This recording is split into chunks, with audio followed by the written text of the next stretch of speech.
listening to the Straight to Video podcast with Rob Lane. Welcome along to a brand new Straight to Video podcast.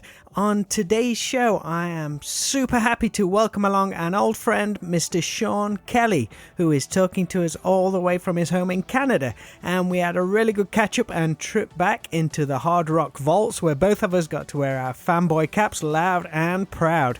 Back in the early to mid-2000s, when I was working on Trash Pit magazine, Sean and his band Crash Kelly were a staple of the bands and music that would become the magazine's blueprint, along with the likes of Robin Black and something of a Canadian invasion of bands onto the UK scene, particularly our hometown of Nottingham and the wonderful Junction 7 venue.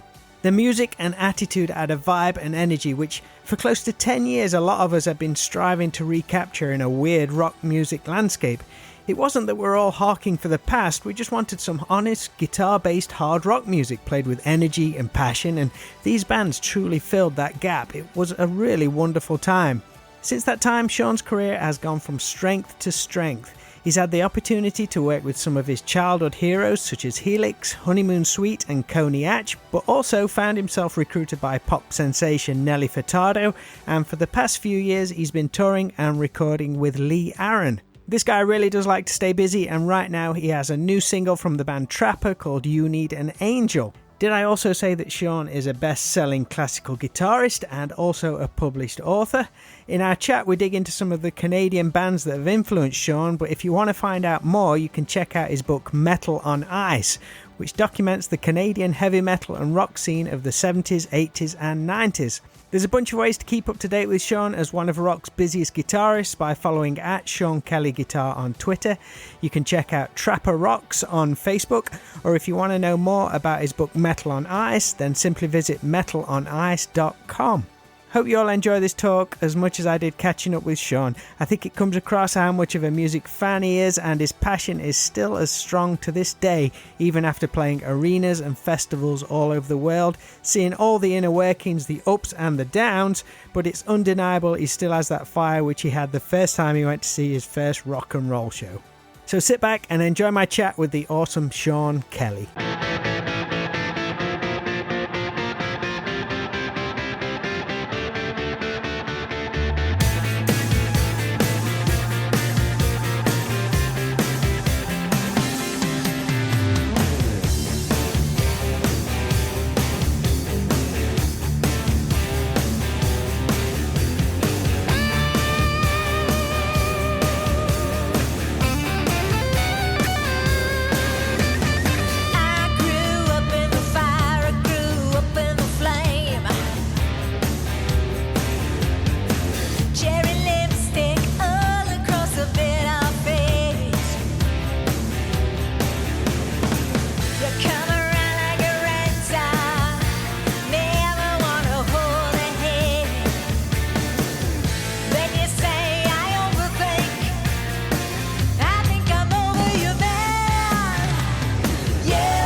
Brother, how are you, man? I'm all right. So how you been? You all good? All things considered, it's been a long time, but yeah, I've been well, man. So you've been teaching and stuff during all this craziness? Oh yeah, man. I actually just prior to all of this going down, I returned to teaching elementary school music. I had taken quite a sabbatical, like 10 years off. And I returned. I signed my permanent contract 1 week before it all went down. I've never been more pleased with a decision in my life. Because, as you know, income for musicians was annihilated, right? So very fortunate. And I love teaching. And we've moved everything online now. So teaching music online is very interesting. But, the technology allows us to do lots of different things. And it's been really cool. Did you have like a whole touring schedule lined up? We did have a lot of dates. Last summer was obviously severely impacted. A lot of European stuff. with both Lee Aaron and with Coney Hatch. Yeah. Yeah. I mean, it was a drag, right? I mean, the good thing about the teaching gig was that, the music that I play, rock and roll, usually happens in the summers and on the weekends, right? Like the days of going on a 3-month tour are long gone. They were gone anyway, especially in our genre of music, right? It mostly exists with festivals and casinos and theaters and package shows that would happen in the summer. So teaching was making sense anyway. But yeah, what a drag. Our fingers are crossed. There's some dates that are in the books for 2021.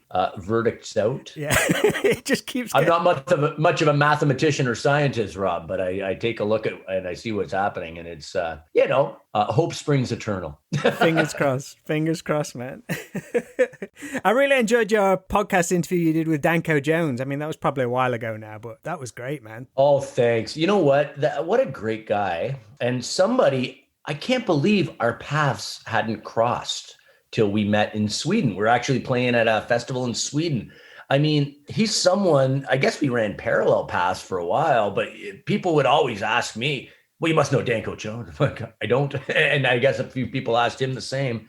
So it was nice to finally connect. And then when we actually had the chance to chat, to find out, what a sweet and intelligent guy. I obviously knew he was talented and hardworking and omnipresent on the rock scene. But what a great guy. So I enjoyed that chat too. Thank you. As they say, he's been through the trenches more than most, but he's still got just such a fire about him. It's so good. Well, I could even see just before he was hitting the stage, the intensity, like every performance matters. Everything he does on this high level, and he executes, and that's inspiring. And I aspire to do the same. I don't know if I can do it with the same fervor, but he is somebody to look up to for sure. Well, I appreciate you taking the time to have a chat with me on my podcast. I don't know if my questions or way of interrogation is as good as Danko's, but I'll give it a shot. Oh, are you kidding, man? No, I always enjoyed chatting with you. I marvel at how long ago it was that we were sitting face to face, because it doesn't seem like that long ago. That's what's scary. It's probably, when would it be when you was last in the UK? Well, at least with Crash Kelly, would it be like? The last time with Crash Kelly was 2004, maybe even. It might have been 2000. Yeah, I think it was 2004. But I did play in Nottingham I returned in 2000. Well, first of all, I played in England with Nelly Furtado. I was back in like 2012, I think. And then I was with Lee Aaron. We played the Rockingham Festival in 2016, which was great. But and what I marveled at was how there were so many of the same people. Oh, yeah. That were out supporting. Like, we had lost no time. It was wonderful. Nottingham's a loyal rock town for sure. The best. I'm wearing a shirt here. I don't know if you can see it. It says Rock and Roll Heaven Club in Toronto. But to me, Nottingham is rock and roll heaven. It's incredible. Like I just remember even walking into the HMV and just seeing a full rock display. And I'm going, what's happening? And when I say rock, I mean our rock, right? Right. Well, I'm going to start off by going pre-Sean Kelly, because you named your first musical project Crash Kelly after your uncle, right? Who had that nickname for when he played in the American Hockey League. Is that right? That's right. Yeah, he played my uncle, Orville Kelly. His nickname was Crash for reasons pertaining to his style of play. Beautiful guy, total character. And, the cool thing was he actually played hockey in the Eastern Hockey League with my dad. My dad, Des Kelly. They played for a team called the Johnstown Jets. And that team was the inspiration for the movie Slapshot, a very famous movie with Paul Newman. And they lived it. The things you see in that movie, my dad, they lived it. That's where it was the tail end of a professional hockey career. You'd usually go and play, but it was good hockey, and it provided lots of stories, lots of excitement. And, I lost my dad earlier this year. So it's comforting for me to think back on those two guys, and hopefully somewhere they're reunited right now and sharing stories. Was that in the 50s, right? That was in the early 50s. That must have been a heck of a time to have been playing hockey. Listen, men were men and everyone else was scared, I guess. Was hockey something you could never avoid growing up in Canada? Yeah, it's part of it's in our blood. It's a big cultural touchstone, and I loved playing hockey. I just didn't have any of the physical or athletic capabilities for it, really. But I loved it. And, it was cool because here's my dad, he was a pro hockey player, but, he never pressured me. And he said something that actually resonates with me in my music career too. He said, doesn't matter what league you're in, every game you play is the most important game of your life. And I just said, wow, it's so true. And when I think back on all the ambitions I had and how, I needed all these, I think as musicians, we all have these touchstones of validation, right? If I do this, then it will have mattered or it will have been important. But now you realize every song, every time you pick up a guitar, every time you're with your friends playing, like that's the most important thing. And it speaks to process, right? So, yeah. So anyway, going back to your initial question, yeah, hockey's a huge part. And even though I don't follow hockey anymore, I can't remember anyone's names. Or if a game comes on, I'll still turn it on. I still get a thrill watching it. And this would be is it North Bay, Ontario you're from originally? Yeah, North Bay, Ontario. What was that like growing up? I was trying to get the geography of where it is in relation to Toronto and stuff like that. Yeah, so it's about 3.5 hours north of Toronto. And it's funny, I was born in North Bay, but I initially, my family was from a town in Quebec, French-speaking province in Canada, which is it was about 40 minutes northeast of there, small town. That was a mill town, a pulp and paper town. It was idyllic growing up there. I grew up in, we had a cottage on a lake, or I should say a camp. Cottage sounds fancy. We had a camp on a lake, but it was amazing. And, yeah. And then when I was 6 or 7, we moved to North Bay. And North Bay was a perfect place because there was enough amenities that you had access to opportunity, like taking music lessons or a couple of record stores, but small enough that you dreamed about going someplace bigger too. You know what I mean? You was content, but not too content. Yeah, I had eyes on a big city, and I was a daydreamer. And from early on, the first time I kind of heard Twisted Sister and Quiet Riot and all that stuff. They were the ones, were they? Twisted Sister, yeah. It was definitely Pyromania, Shout at the Devil, Metal Health, Stay Hungry. Those are the 4 there that kind of stirred the pot. And then everything else. Is this on radio or through recommendations from friends or? Yeah, you know what? It's funny. I guess it's a combination, right? Some of it was in the dressing room as a kid.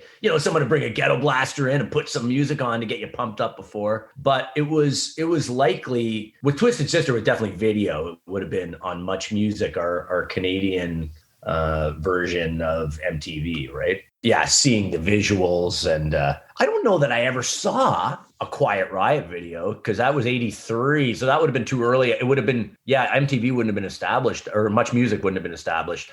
So I must have heard that through friends, or I don't know, maybe in the arcade or something, but it was all that thing. And also I remember it being a social thing. I remember there's a big jump. I think probably the first musical thing was Thriller. Michael Jackson's Thriller, owning that, and buying 45s. I remember going with my grandmother to the Woolco, which was like a department store, buying 45s. See, I think I had Pointer Sisters, Jump for My Love. And I read that in an interview, and that was one thing I was going to share with you is I was a massive fan of that song, and I certainly had that one before Van Halen's Jump. Same. Jump. I'm going, yeah, jump. For my love, jump in. I was like, yeah, I'm into it. And then I heard the other one, and its perception started to shift. Yeah. So you say you had some record stores. Do you remember the name of them? Oh yeah, sure do. They were like it was like Church. Records on Wheels was the big one. It was an Ontario chain of independent record stores, but a chain. And there was a fellow by the name of Barry Green who was the coolest. And this guy had actually made a record. He had like a vinyl recording. There's a lake in North Bay called Trout Lake, and he had a band called the Trout Lake Monsters. And they had a record. I could not fathom that this guy his picture was on the record. And he was a guru in that, I'd go in and kind of want to know what he thought was cool, but he was also gentle enough to know that what I really wanted to listen to was heavy metal. Probably wasn't what he was into. He was a Hammond organ player, right? But yeah, man, I can remember. I remember how it smelled. I remember every inch of that because I would spend hours in there. Did they do all like T-shirts and posters and pin badges and stuff? T-shirts. I remember taking a lot of flack for a rat headband, man. Like wearing that rat headband, and I would not take it off though. I was like, no. I had a paper route. I spent $5. I'm wearing my rat headband. Didn't you guys used to have a show called The Power Hour or something like that on Much Music? Oh, yeah. The Pepsi Power Hour. When you was getting into it, or was that a bit later on? A little later. That's, I guess I'm trying to think. maybe, yeah, it's definitely coming a little later. Yeah, 86, 85, 86, 87. But then it became, as I'm in high school, that was, it was a Thursday ritual, Thursday at 4 o'clock or 5 o'clock, whatever time it was, showing up at home and just turning it on. And that's when I would get hipped. That's when it starts to open up, right? Oh, wow, this stuff's coming from Europe. It's coming from America. But also, all the Canadian stuff. And you're seeing, oh, okay, wow. This band, wow, Helix, wow, they're from Kitchener, man. I've been to Kitchener. I played a hockey tournament, but I can do this. Did you have friends who were all into the same kind of stuff, or was you kind of on your own? It was interesting. When you're in a town that's the size of North Bay, about 55,000, 60,000 people, it's not as divisive as in a big city where the lines are really delineated, like preppy person, rock person, jock. You're kind of forced to intermingle if you want to have any kind of friends, right? Because the numbers are smaller, but the lines are still drawn. And yeah, you have to remember too, at this time that music was the popular music of the time, right? So people were into it. And but I definitely had then my friends who were heavy into it. And, we would concoct plans like, hey man, Theater of Pain is coming out. We don't have enough money. Why don't we do a timeshare? And you would split Theater of Pain. By the way, I've got the copy of Theater of Pain. You were the last one to bag it. Shared with my friend Sean Wall. She still is probably upset. Did it always seem logical to you to take one step further from being a fan to wanting to create your own music? Or was that like the natural progression for you? I think so. I find I'm a little obsessive when it comes. I don't just want to appreciate something. I want to find out what's under the hood. And I think that's more of what it was about for me. I can't say that I wake up and I feel, oh man, I've got this song inside me that needs to get out. I'm not that guy, but I love to concoct this whole world around what I'm hearing. And I wanted to find out what that looked like. And yeah, the minute I saw We're Not Going to Take It and I heard it, I wanted to do it. That's it. I just wanted to do it. So that started with getting a guitar and learning playing.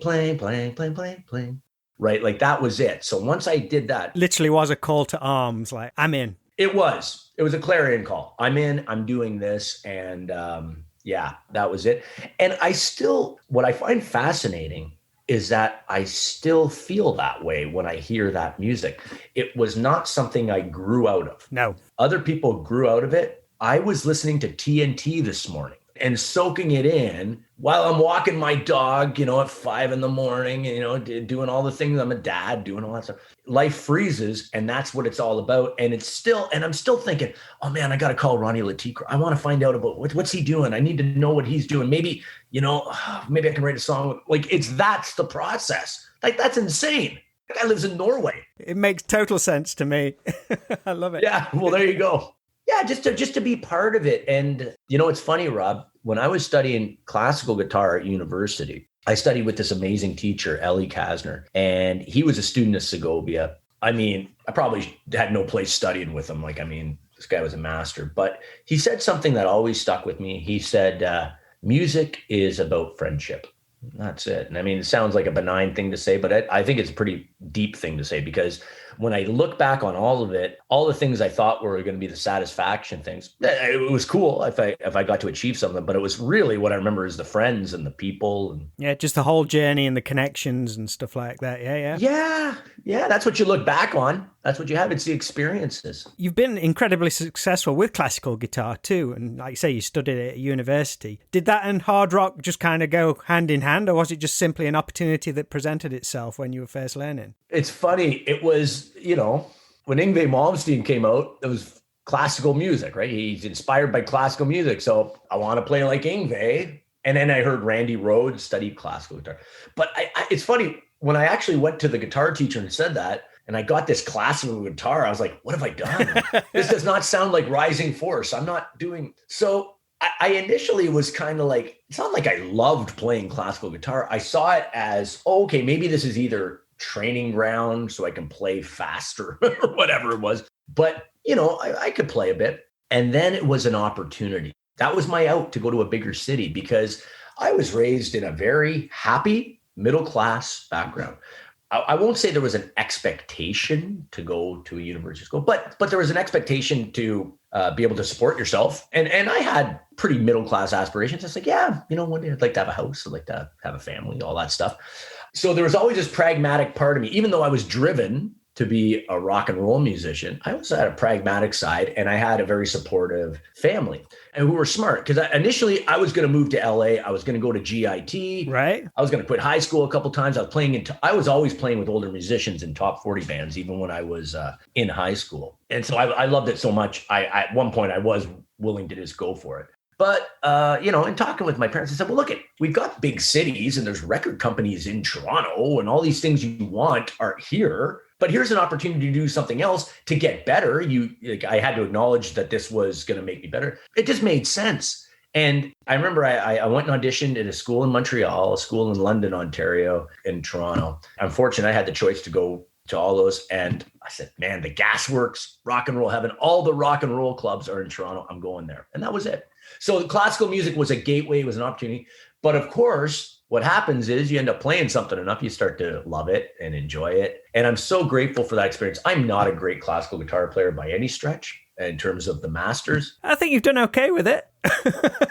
Well, you know what? Listen, I did connect with it emotionally, so I think I play with heart. But now it's just this other, I'm just so grateful to have this other flavor that's there and another opportunity to, express myself with it. It's more colors in the palette, I guess. Did any of that kind of knowledge translate into like your hard rock style, do you think? Because you didn't go down the Yngwie Malmsteen route. No, my fingers didn't. It didn't do that. I would have loved to. I like trying to, but I don't do it very well. But that might be a good thing, because what the classical guitar provided me with was the ability to play and articulate cleanly and intonate cleanly on the fretboard, which actually served me well when I was doing sessions. So even though I might not have been the most dexterous, I did have an ability to play cleanly with my own sense of time, in tune. And so I was getting calls from producers who said, oh yeah, when you play acoustic guitar, I don't hear all that noise, or so that was definitely a benefit. And, it just adds vocabulary. It's a reference, right? It's nice if you can say, oh yeah, Villalobos, he did that in that study.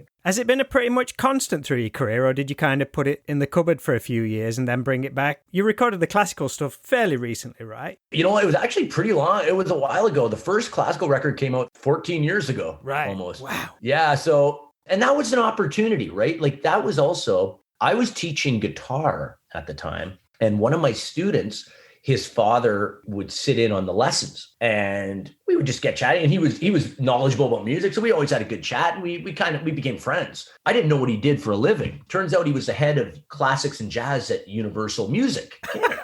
Wow, you never know, man. No, well, because we were just talking. I'd see him for the half hour a week and, look forward to our chats, and his son was doing well in guitar, was inspired. And one day he said, you ever think of making your own classical record? I went, not really. He goes, well, you should, and you should make it with me. We should go make it right now. So this opportunity came up, and it was awesome. So we found a label that was part of the Universal family, and he cultivated. And man, I had the best A&R guy in the world. That guy was personally invested, and he really, we had some success with those records because, yeah, man, and it was a fluke. My big moment of pride, the first record was called the #1 classical guitar record. And I always have to say, it's not because I think I'm the #1 classical guitar player. It was part of a series that Universal had of hits. They would do like the hits of the classical piano or vocals. Mm-hmm. So I insisted we put D by Randy Rhoads on there. Nice. And I remember sitting at Universal Music and they're going, what are you talking about? We're not putting an Ozzy Osbourne's on. I said, more kids play classical guitar because of D than they do because of Bach. I'm telling you right now, at least nowadays. And so that was I felt like I won one for rock and roll there. So have you got like this other alternate fan base outside of rock music? You know what? Every once in a while, I believe it or not, I had a Christmas album. I put out an album called Christmas Guitar that actually charted on the Billboard charts in the US. Like I had a top 10 Billboard album, which I mean, mind you, on the classical new wave and Christmas charts, but hey man, Billboard's Billboard. Yeah. And I'm really proud of that now. But yeah, it's weird.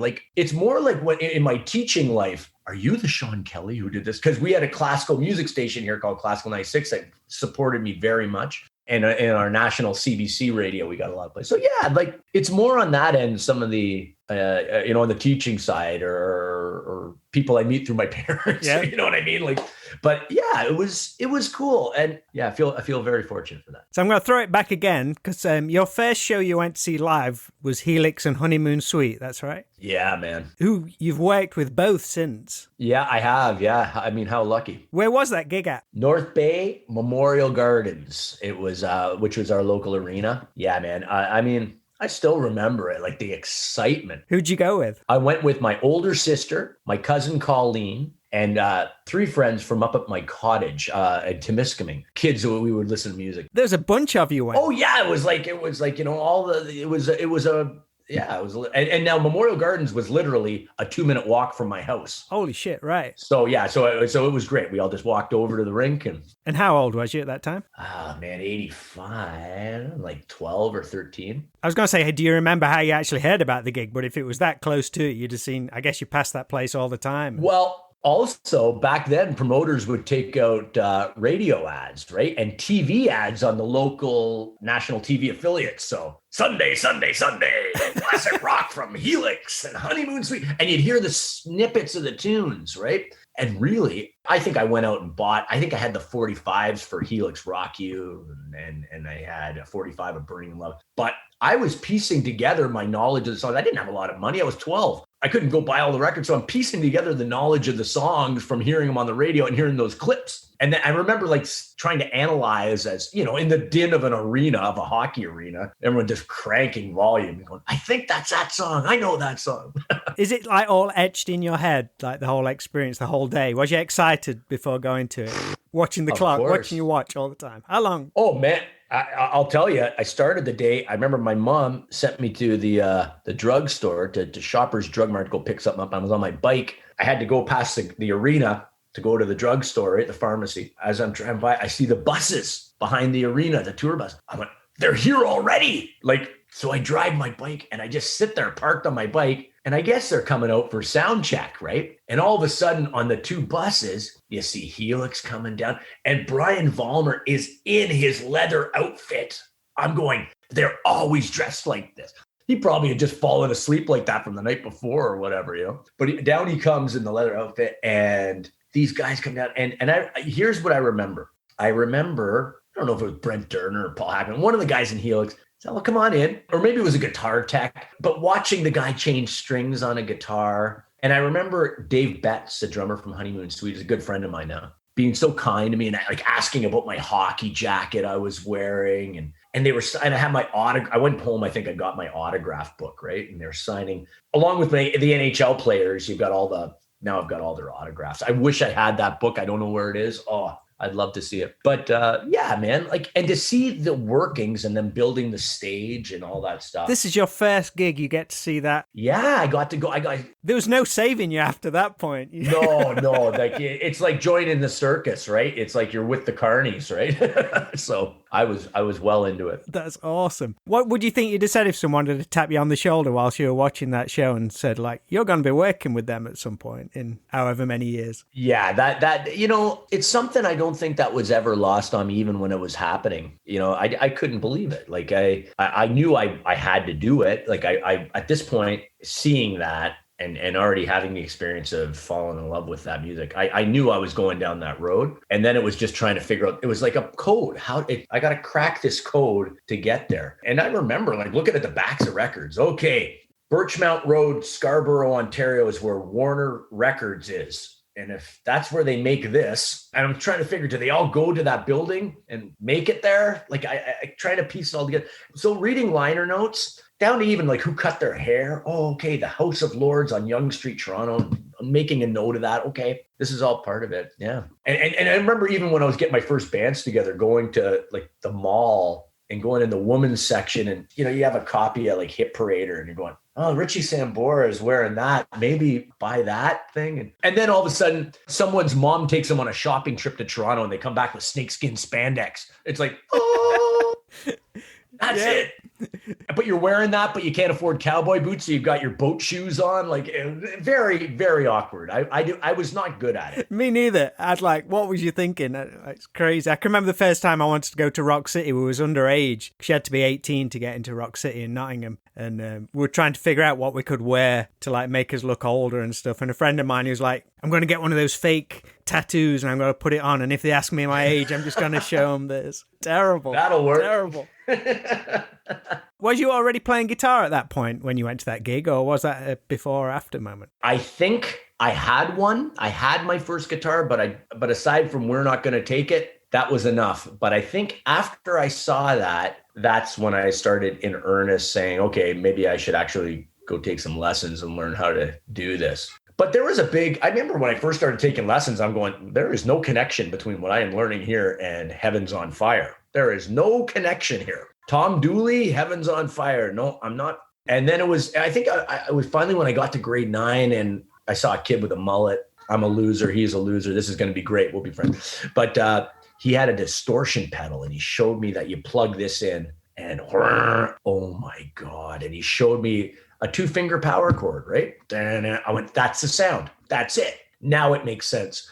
And from there, I just went with it. Did you join or form your first band? Because you say you played with like top 40 bands. Yeah, the first band was with some high school friends, like people who played, like, you know, one of my best friends at the time got a guitar too. So we had him. And then I found a drummer, you know, with a drum kit, like that was huge. And then I found a keyboard player, a guy named Jeff Van Dusseldorp, still a buddy of mine. He was very gifted. Like he had a synth, he had a DX7, like he had this real sounds. He eventually was the first one to start playing with older musicians. So he was in the bars. So like this was like a wealth of information, right? Like I figured out how to be pro quick from him. There was that was a high school band and we were smart. We got the quarterback, the captain of the football team to be the singer for our first gig at the talent show because we knew the girls had liked that, right? And he did a pretty good job, I got to say. He did a pretty good job.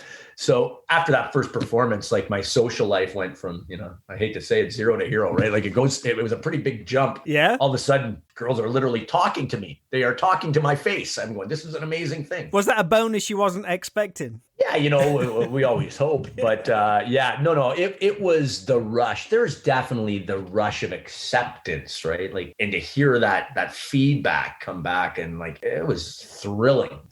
Was there any kind of like local heroes in those local bands, as in like bands you were looking up to? You had your big bands releasing the records, but was there any bands on kind of like... Oh, yeah. There are 2 guys, Brian Duffy and Mike Conto at my high school. They still are top world-class players, right? But man, I remember seeing Brian Duffy and the long hair and like playing with his teeth and like, forget about it, man. I'll never be as good as that guy. Like, and the same with Mike Conto. Like, I mean, these guys were just gifted players. And then you'd hear there was another guy named Paul Kenville. He actually went to GIT. Right. And I would go to the local music store. He worked at the local music store when he came back. And I would just loiter in the hopes that he'd pick up a guitar and go and try and look and ask a question and just pick off the information, right? So yeah, there were guys who were the local heroes. And to me, that was every bit as influential as the big guns, right? So we spoke about your first show with Helix and Honeymoon Suite as your first gig, but I've also read that one of your all-time favorite live shows was Van Halen on the 5150 tour. That was at the CNE Stadium on August 18th, 1986. Just like that. With Loverboy and BTO opening up. And I'll never forget because when I heard 5150, that was my transition year from going into grade 8, the end of middle school, going into high school here in Canada, grade 9. That was the summer. If you're lucky enough, once in your life, you get this magical summer of coming of age. 1986 was my coming of age summer, you know, kiss a girl, hang out with your friends, drink your first beer, Stand By Me, walking down the railroad tracks of life. Like I had all that up in this bucolic setting at my cottage with my friends, the guys I went to the concert with, which was funny because I was such a loser in my hometown. Right. But up at that cottage, I managed to have a little cachet somehow. I mean, just because of, you know, who you're stuck with, I guess. But that record comes out, 5150. And I remember I hated David Lee Roth. Really? I didn't want to know about David Lee Roth because Van Halen at that point weren't that huge for me. I had 1984, but it was like, it wasn't as exciting to me as Motley Crue or Guitarist, like with the heavier guitars, I guess. Of course, later on, I changed my tune on that. But 5150 was my Van Halen, like that very much. So when that came out, that record was constantly played. And I remember my brother-in-law, I had an option. I have my older sister's 13 years older than me. So she had been married for a couple of years. And my brother-in-law, great guy, gave me an option. He's an outdoorsman. And he said, hey, man, do you want to come down to Toronto? Maybe we can go on there's this big fishing tournament in Lake Ontario, or we can go see a concert. I went, Van Halen. I think he really wanted to go on the fishing tournament, but he's such a good guy. He took me to go see Van Halen. But he took me, and that was to see that on that scale, and the pot smoke and the pizza boxes being thrown around the arena. And there is the guy, Eddie Van Halen. He's about this big because we're sitting in God's country at the back of a, 60,000 seat stadium, big outdoor concert. It was a full moon that night. It was magic. Wow, I didn't realize it was an outdoor one. Yeah, there were 42,000 people there at that show that day. And Loverboy was great, and BTO was playing, but man, when Van Halen came on, that was it. Then the hook is set. Yeah. Like that's it. I want to feel like that all the time. And, I don't think I took that tour shirt off for 3 weeks, My mom had to peel it off my back. What was it that clicked with 5150 then, other than like David Lee Roth stuff? Do you think it was just a time, place, everything kind of? It could well be, It's hard for me to remove myself from the nostalgia of it, but when I listen to it now, those songs are incredible. And, people talk about Sammy Hagar era as like, oh, it's so polished. So that record's not polished. That's a gong show of a record. That's some human being so out of their mind they can barely function, but manage through the help of like Mick Jones from Foreigner and Sammy, who's got his head together, to pull off this great thing. Like, even though the drums are synthetic and Eddie sounds a little weird, he's putting some flangers and phasers and gone stereo, doing all that kind of crazy stuff. It is a magical record, and it comes down to songs, and those keyboards made that record. Mm-hmm. It's great. So I'm still a big fan of the record, and I've come back around to recognize the majesty of the original Van Halen. Like that's like Vikings and Valhalla shit, right? Yeah. Like that's like they're the kings of the world, no doubt. You devastate everything. You are, nothing exists in your wake. I get it, but still. Sammy Hagar, man, all those records, quality from start to finish, just amazing records. And Eddie's playing is sensational. Yeah. Not to get into like a Sammy and Dave debate, but I just think he was the timing of it was just right for everything else which was going off in music as well. It was just like, it was right for Dave and it was right for Sammy, I guess. Yeah, and it's funny, I don't know that Van Halen with Dave would have carried on the same trajectory. It was just a different time. So I think it was perfect. And, Dave came back with some magic records too, right? Like that Eat 'Em and Smile. It was incredible. Like, what a great time to be a kid. Eddie's passing last year, that had like a huge impact on the whole music community. And it certainly hit me harder than I expected. I was like, they are my all-time favorite band, but that one came like a bolt out of the blue and knocked the crap out of me for a while. Same. Yeah, it was devastating. And how much time I've spent with that person, even though he hasn't spent any time with me. That's it. Yeah, that's a great way of looking at it. Yeah. And the way I say it, last year was tough because I lost the two most influential people in my life, my father and Eddie Van Halen. And I don't say this lightly. I spent more time with Eddie than I did with my dad. You know what I mean? Like in a way, because I was just constantly listening. Now, my father, obviously I love my father more, have a deeper connection. Of course, that goes without saying. But in terms of time spent and analyzing behavior and what they do, and that's a fact, What did you think to Wolfgang's single Distance? I thought it was beautiful. I thought it was heartfelt. I thought it was incredibly well performed. And, that's a kid who's coming up with, bands probably like Jimmy Eat World. And it's a different world than me. But the emotional connection I felt when I heard that song was real and beautiful tribute. And I feel very deeply for him because, he lost a father, he lost a bandmate. but he's also in the wake of this huge public reckoning, right? Yeah. So I thought it was brave for him to come up with that song, and I thought it was absolutely incredible. Speaking of Van Halen, I think the Trapper single, You Need an Angel, has some distinct early Van Halen vibes in it. Bit of The Who in there as well. Yeah, man. Listen, that's exactly what it is. It's funny. I was probably trying to reference Rat, like Warren DeMartini, early Warren DeMartini, but that is Van Halen. Like, let's face it. Yeah. Eddie started that. It's that whole Southern California thing. Yeah, it's there. I am constantly chasing that sound. I'm actually pretty proud. I think I got closer than I've ever gotten on that song to my ideal guitar sound, you know, in terms of this clarity with this roar, with this power. I'm not there yet, but we're trying, right? And yeah, that's definitely good catch. And yeah, the Who thing with it, kink, kink, kink, kink, kink. Yeah, the plucky thing. Well, Eddie took that as well. That was something he took on. Yeah, Angus is pretty good at the plucky. Yeah, I like the plucky. I use it all the time. How did Trapper become a reality? Did you all have like a distinct idea on what you wanted the band to sound like? Because it's Em Griney, your singer, right? Yeah. She's had an incredible career as well. She's been pretty busy. Oh, yeah. She's a force of nature, you know. Well, that came about through social media. I was aware of Em and all of her work. She had some hits here in Canada. She was a prolific solo artist. She had a major label deal. She was a prolific indie artist. Then she got a gig with David Bowie, played keyboards and sang in David Bowie's band. So I was well aware of who she was. But one day I was driving in my car and I heard this beautiful song called North on CBC radio. And I was moved by it. And, as we do when we're moved by things now, we put them out there in the universe so everyone can see our inner feelings. And I just tweeted out something like, hey, man, heard this beautiful song by Em Griner, reminded me of my hometown or whatever. But she, I guess, saw it and looked into it. I'm not sure how, but she made a connection that I was playing with Nelly Furtado, but also working with Helix. Right, okay. And this was something, Em and her brother Frank, and Tony, her brother Tony, they all grew up very similar to me growing up with hard rock as their musical foundation. We're obsessive about it. So she said something like, I've got to meet the guy who plays with Nelly Furtado and worked with Helix. So we started talking online, like we're literally having a conversation. And it's like, why aren't we in a band together? And so we chatted. I remember I was doing an Asian tour with Nelly Furtado and I would be in my hotel and have my little recording set up and I was sending her ideas. We came up with 2 songs. Hey, let's put out a cassette single. It'll be fun, right? I saw that. That's awesome. And man, we sold out of those things. Like they went, not like many, but like 250, whatever.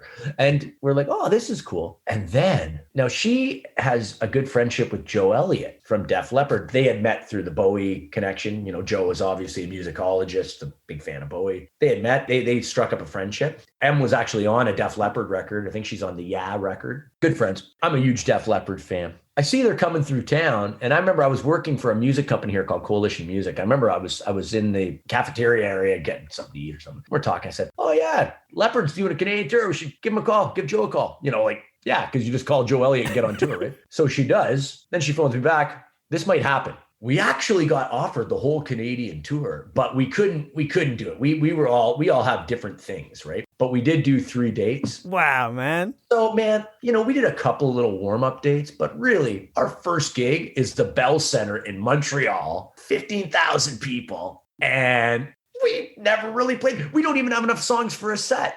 We went in, picked some covers, recorded, wrote a bunch more songs just so we could have something to sell at the merch booth. But it was the greatest. Yeah. It was, man, like to get up there and to walk around, and the Def Leppard organization is incredible. Not only are they pros, they're beautiful people, respectful, helpful, generous. Like that goes from the band to the tour managers. Everything is just top notch, first rate. And at this point, neither Em or I were strangers to this world. Like Nelly, we'd done the arenas and bigger things. So I'm used to this. But the imagery of the Def Leppard logo on everything. Everything.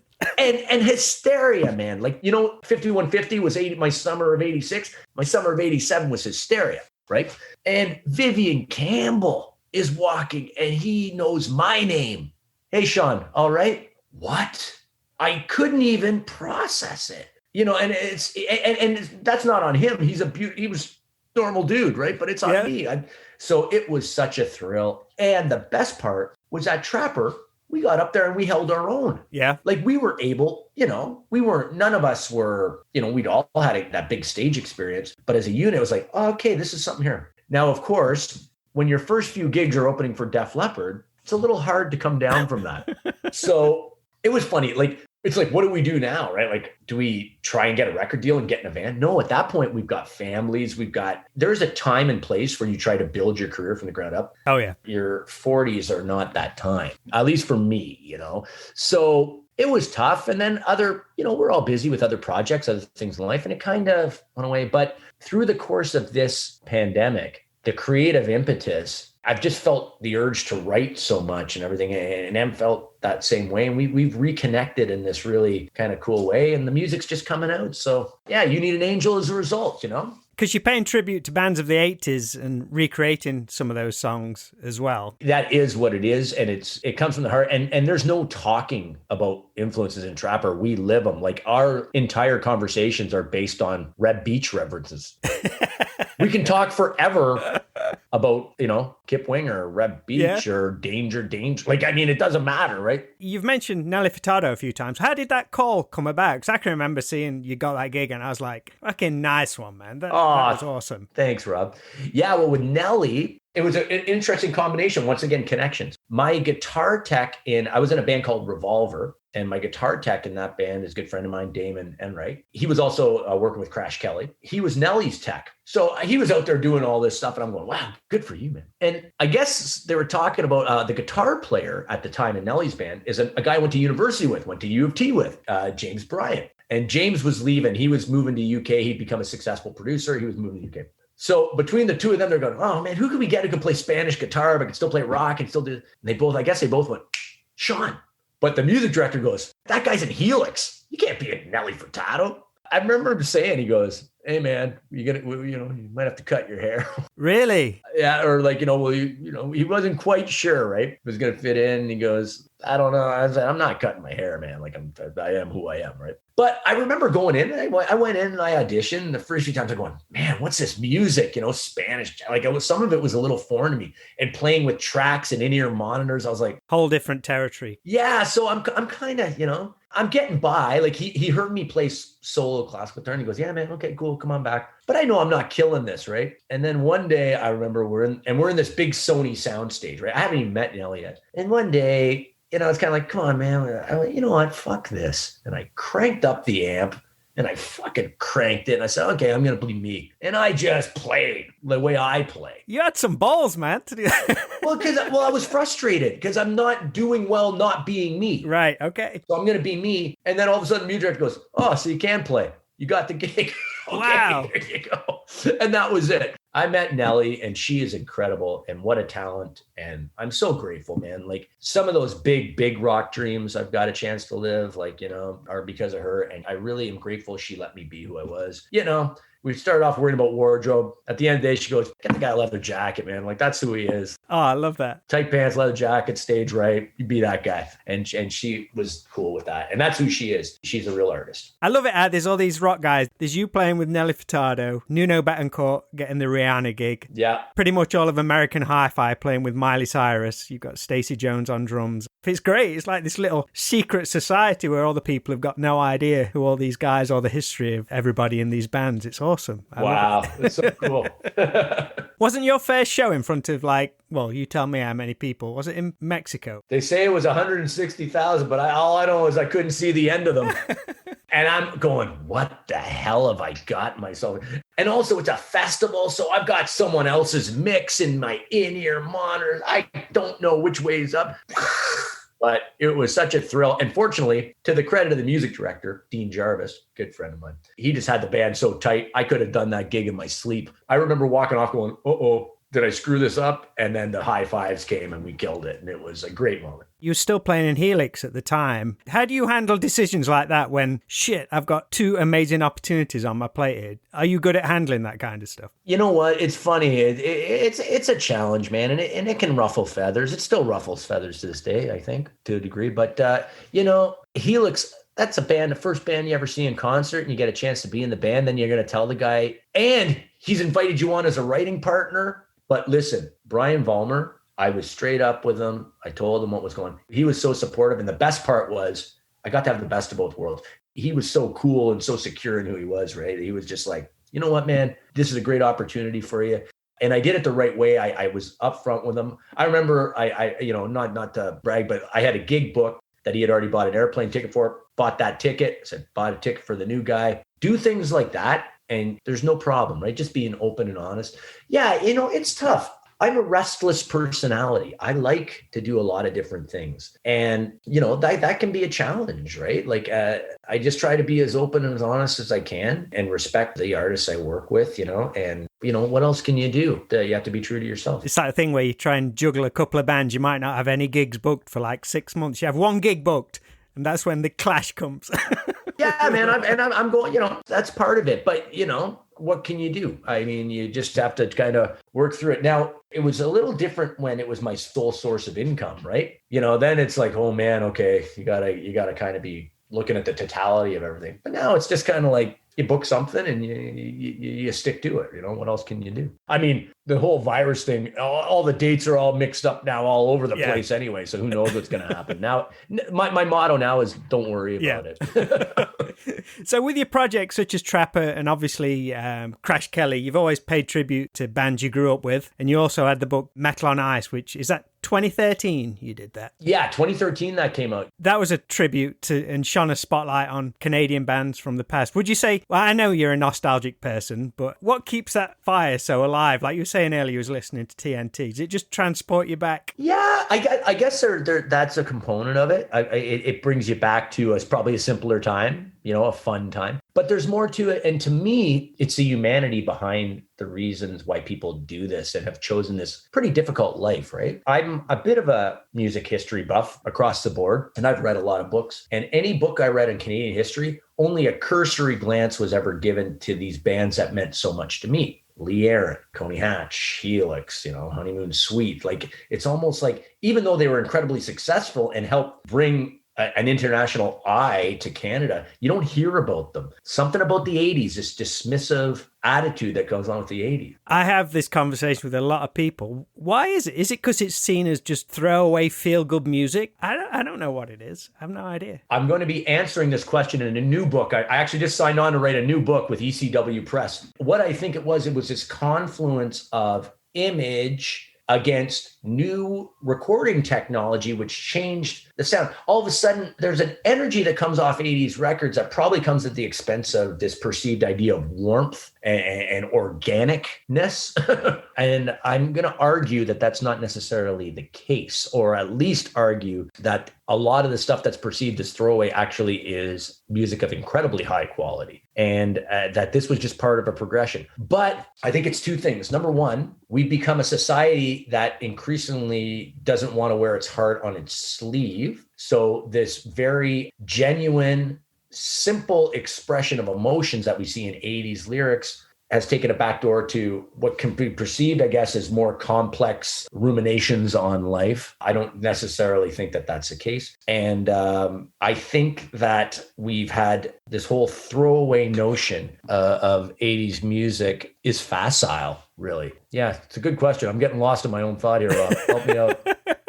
No, it's weird, but I feel that's all the time. It's like, I can't be forced to like certain stuff. I know what I like. Yeah, I think it was the cool factor, like this idea that there was something not cool. And also, sorry, I know what my second thought was. There was a refinement that happened because it's also coming with a rise of people are figuring out we can sell a lot of this product. And what's selling? Oh, no, hey, wait a second. CDs are cheap. We can put more music. We can put more stuff. We'll sell more, and we'll make it like this.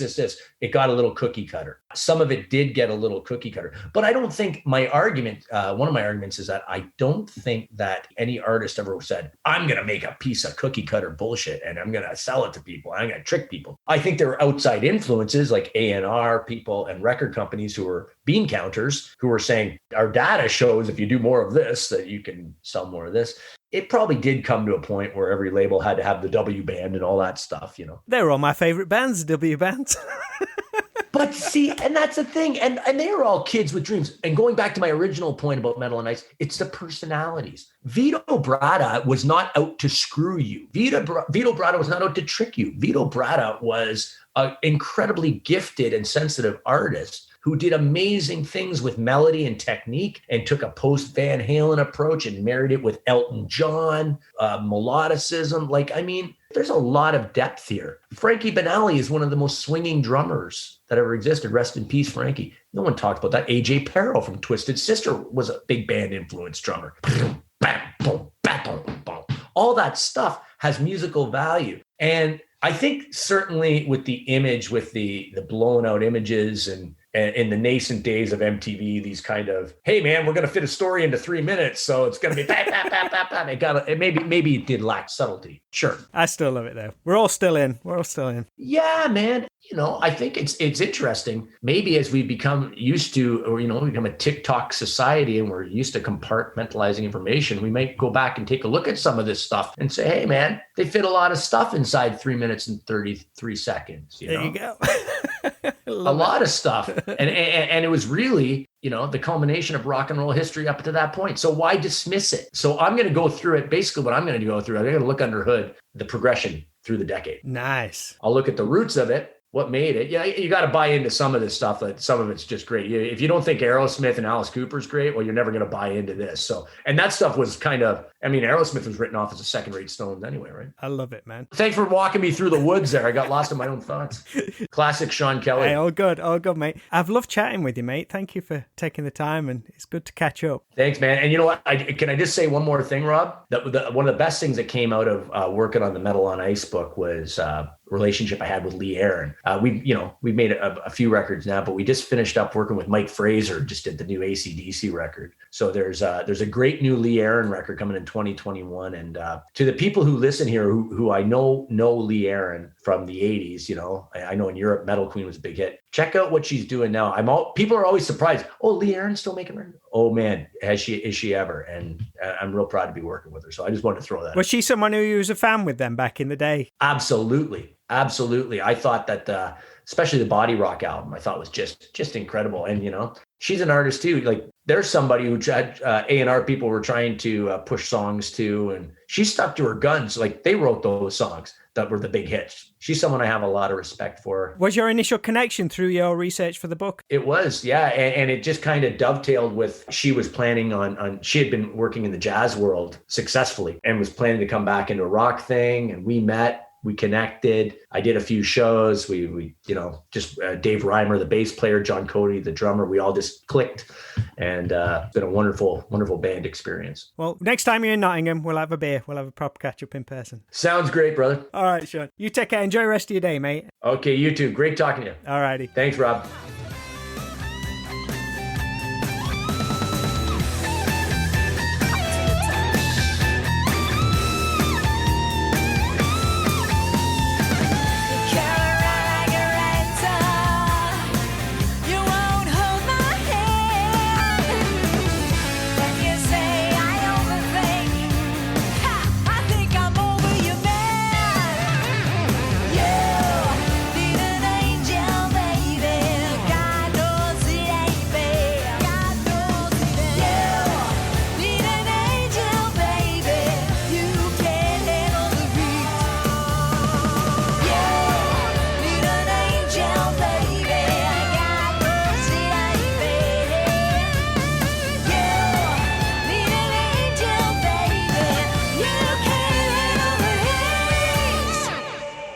Thanks so much to my mate Sean Kelly for taking the time to talk to me on the Straight to Video podcast.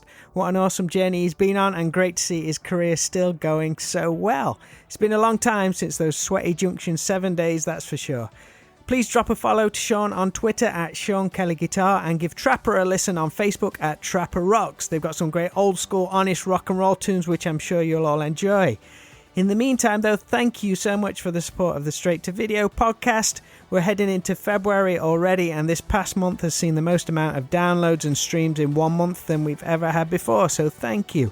If you're not already bored of my Derbyshire waffling, then I have a couple episodes of a show called Under the Influence on YouTube with my guitar buddy Simon Clements, where we talk about some of the bands and music which have had a big effect on us.